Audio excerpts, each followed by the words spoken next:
Oh, kamu Iya. Yang berdua kan. Iya.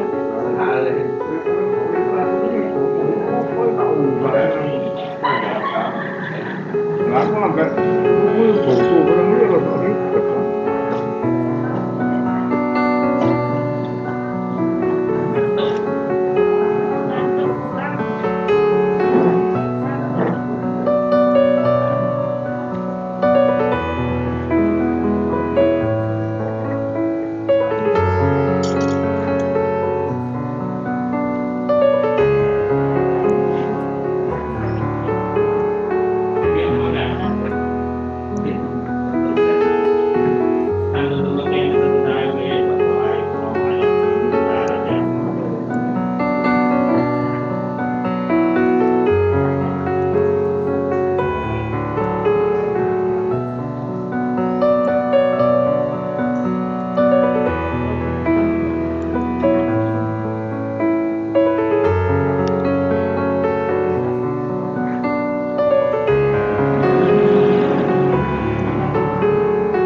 Konstitusi ada di sini ini mau ngapain? Saya tanya mau bubarin orang beribadah.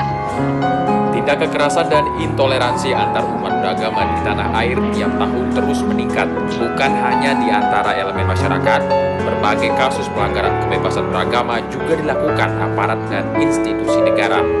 Rentannya tindakan intoleransi dan pelanggaran kebebasan beragama ini tercermin dari terus melonjaknya angka kasus intoleransi setiap tahunnya. Menurut lembaga The White Institute, kasus pelanggaran kebebasan beragama yang terjadi sepanjang 2010 berjumlah 62 kasus. Kasus tertinggi berupa pelarangan atau pemaksaan keyakinan, yaitu 25 kasus atau 40%. Sisanya pembatasan rumah ibadah, 19 kasus. Sedangkan pembiaran kekerasan di antara kelompok masyarakat sebanyak 15 kasus. Sepanjang 2011 terjadi 92 kasus pelanggaran kebebasan beragama dan berkeyakinan. Dari angka itu, pelarangan dan pembatasan aktivitas keagamaan atau kegiatan ibadah menempati posisi tertinggi, yakni 49 kasus.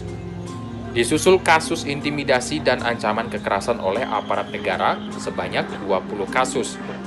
Sedangkan aksi kekerasan dan pemaksaan keyakinan atau penyegelan rumah ibadah berjumlah 27 kasus. Jumlah kasus intoleransi kembali melonjak di tahun 2012. Sepanjang tahun 2012, terjadi sedikitnya 278 kasus. 6 kasus paling menonjol diantaranya pelarangan rumah ibadah dan pembiaran aksi intoleran oleh aparat. Tingkat intoleransi di tahun 2013 tercatat juga masih tinggi. The White Institute mencatat, selama tahun 2013 terjadi 245 kasus pelanggaran kebebasan beragama. Dari jumlah itu, sebanyak 106 kasus melibatkan aktor negara, sedangkan sisanya dilakukan aktor non-negara seperti ormas dan institusi keagamaan. Tahun 2014, jumlah kasus intoleransi dan pelanggaran kebebasan beragama berjumlah 158 kasus. Sementara menurut catatan Komnas HAM, kasus pengaduan masyarakat terkait intoleransi mengalami peningkatan sebesar 30% pada kuartal pertama tahun 2015.